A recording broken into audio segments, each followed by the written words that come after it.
So tonight you will see some of the best performers, entertainers in America, artists in America. So let's have some fun. We don't have to say, come up here and do a lot of talking. It's all about the kids. So our next performance will be by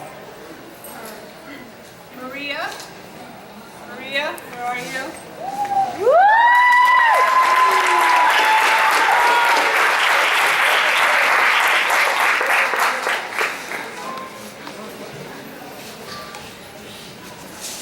You are front and center. Okay, so this is a poem I did with my group of Expressarte. We said the poem at YWCA Madison. I also introduced it at my school.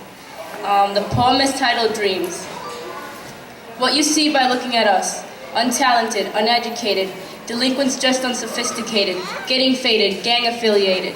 They're jail cell dated, living a gangster life because the media says it. Road to failure and teen parents, growing up to be the criminals tomorrow, throwing fits at one another, our own brothers, using only their code language Spanish, not knowing a pinch of proper English because they're too busy drug trafficking to educate themselves. If they cared, they wouldn't be drawing, drooling, texting, snoozing, or doing other things in class. You see us, the wetbacks, beaners, swine flu, illegal aliens destined to feel under the laws of the government, working harder than the average human, making less than what you're assuming.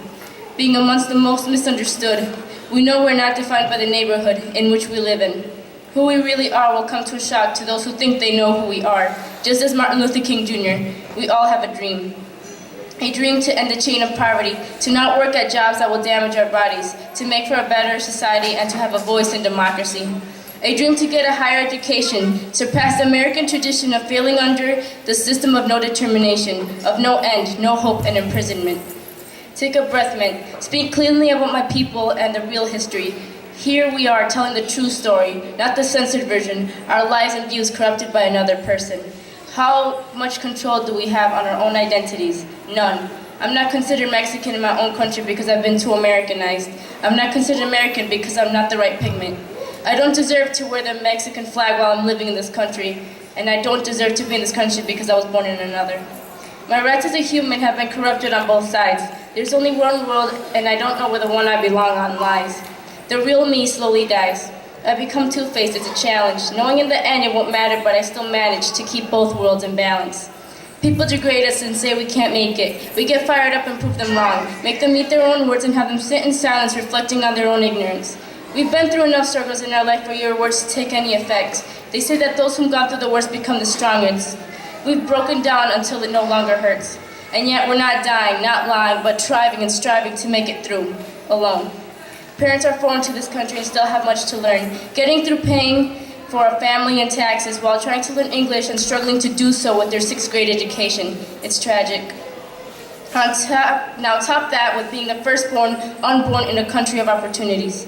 Having younger siblings watching us break down each barrier in our way. People have their ups and downs in life, but when you're a role model, you just hope that those looking up to you don't see your train as it wrecks. Pulverized into dust, our struggles become a thing of the past. But as we look back, we see our barriers being rebuilt. The kids followed behind us can't see the same path we took. Unable to apply for financial aid or student loans, better yet, not being able to get the same benefits because their parents made love in a different country. The fact that we have lived here for as long as others has no meaning in this society. If only the world were blind. Our ears would be the most used sense to determine the future of a life, of a being wanting to make change, not for just ourselves, but for those marching right behind us.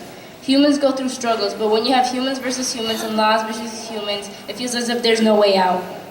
Dreams have a goal, goals have barriers, barriers are broken down by people, and people have a passion for change, and change is what will happen.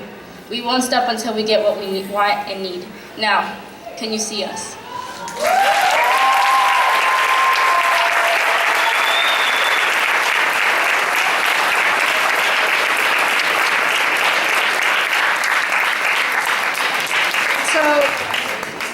That was Maria Guadalupe Aviña, and I just think that was a fabulous example of the empowering effects of literacy and expression and the arts, and what it can and how it can be used to foster change and speak to issues of diversity and equity, which is really this evening's honoring youth and celebrating art is all about how art can be an equalizer, and it can be something that everyone has access to in all forms.